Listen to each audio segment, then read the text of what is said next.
और पत्नी सुबह उठ के 2-4 घरों में जाके 10-20 माताओं की बुराई इधर से उधर करके पुण्य को बराबर कर देती है। दाम्पत्य चलता रहा, खूब समय हो गया, इनके घर कोई संतान नहीं हुई। इन्होंने देखा कि मेरे घर के द्वार पे जो गाय है वो भी बांझ है, बार बार मेरे आंगन की तुलसी का बिरवा सूख रहा है। एक बात पर गौर कीजिएगा, अगर बार बार आपके घर में लगे तुलसी के पौधे को पानी देने के बाद भी वो बार बार सूख रहा है, तुलसी का बिरवा बार बार सूख रहा है, इसका मतलब है कि आप पर पितृ दोष है। जब पितृ दोष घर पर मंडराता है तो सबसे पहले तुलसी का बिरवा सूखता है, क्योंकि जहां तुलसी का विरवा होता है वहां कोई दोष प्रवेश नहीं कर सकता। तो पहला कार्य होता है कि वो तुलसी के बिरवे को सुखाने का काम करता है। अगर बार बार आपके घर के आंगन का तुलसी का पौधा सूख रहा है तो एक बार विचार कर लीजिएगा कि कहीं मेरे सर के ऊपर पितृ दोष तो नहीं मंडरा रहा है। और जब पितृ दोष आता है तो व्यक्ति चारों तरफ से परेशान हो जाता है, सारे रास्ते बंद हो जाते हैं। और ये संकेत घर के आंगन की तुलसी हमें कराती है। देखा, संतान नहीं है, घर में गाय है वो भी बांझ है, तुलसी का बिरवा सूखा जा रहा है, लोगों के ताने भी सुनने को मिलते, इससे बढ़िया तो मर जाओ। मन दुखी है, मरने के लिए चल जाए।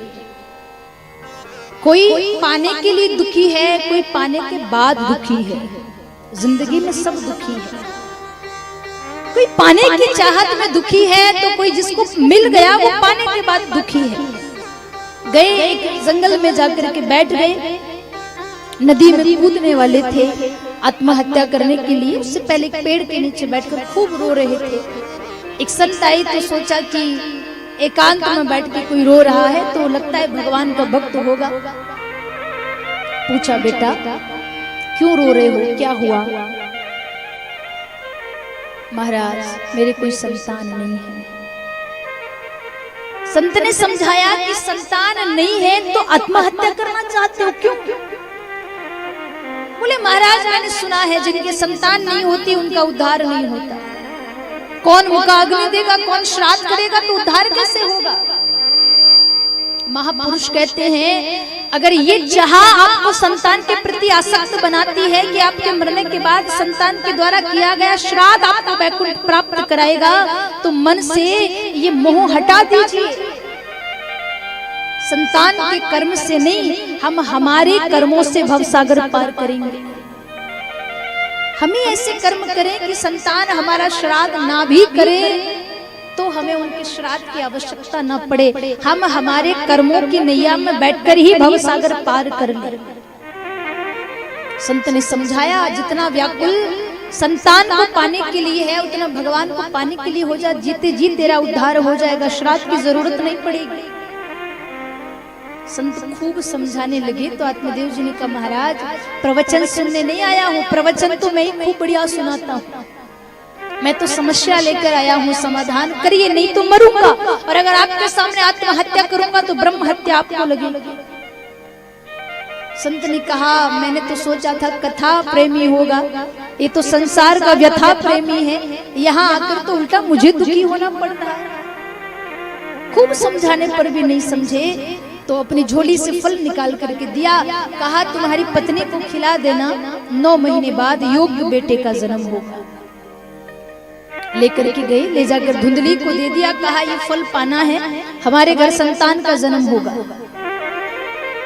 धुंधली उल्टी मती की थी। उल्टी मती समझते? घर वाले कहे आज घर में खीर पूड़ी बननी है तो दाल बाटी बनाई। घर वाले कहे कि आज दाल बाटी बननी है तो उस दिन खीर पूड़ी बनाएगी। घर वाले कहे कि आज तुझे अपने पीहर नहीं जाना है, यहाँ बहुत काम है, तो उस दिन जरूर पीहर जाएगी। और घर वाले कहे कि तेरे पीहर चली जा, 2-4 दिन रह आना, तो नहीं जाएगी। वो उल्टी मती। आत्मदेव जी जानते भी थे कि ये उल्टी मती की है। फल ला करके दिया, कहा ये फल पालो, हमारे घर योग्य संतान होगी, ये संत का आशीर्वाद है। फल लेकर के बैठ गई, विचार कर रही है फल पाऊं या किसी को दे दूं। आत्मदेव जी क्या है? आपकी हमारी आत्मा ही आत्मदेव है। धुंधली कौन है? हमारी जो बुद्धि है ना, वही धुंधली है। आत्मा अगर कुछ स्वीकार भी करना चाहे तो ये बुद्धि नहीं करने देती। ये सुनती खूब है, धारणा नहीं करके दूसरों को सुनाने लग जाती है। ये बुद्धि का काम है।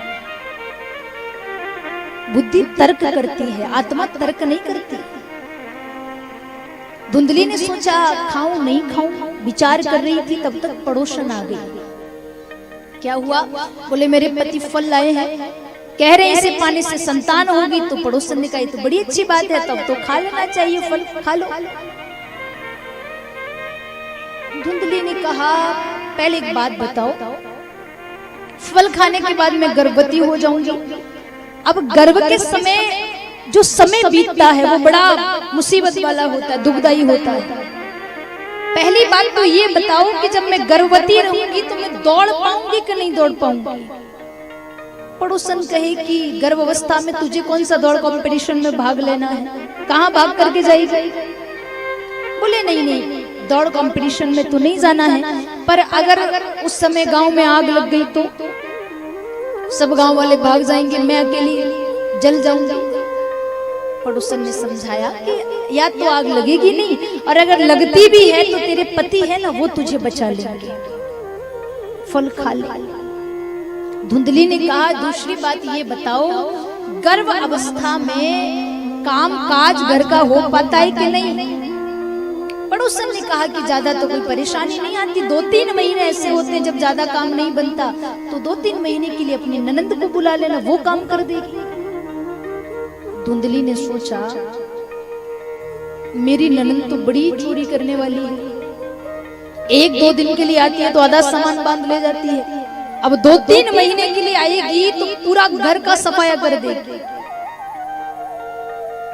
उसको तो नहीं बुला सकती। पड़ोसन ने कहा तो कोई बात नहीं, मैं तेरी मदद कर दूंगी, तेरे बालक के लालन पालन में मैं तेरी मदद कर दूंगी, फल खा ले। फिर भी नहीं खाया। एक के बाद एक प्रश्न पूछने लगी। पड़ोसन तो परेशान होकर के चली गई। थोड़ी देर बाद धुंधली की बड़ी बहन आई और अपनी बहन से पूछा क्या बात है। सारी व्यथा वृत्तांत विस्तार से सुनाया। मेरे पति फल लाए हैं, मैं खाना नहीं चाहता और वो चाहते हैं हमारे घर संतान हो। तो बड़ी बहन ने समस्या का समाधान एक ही बार में कर दिया।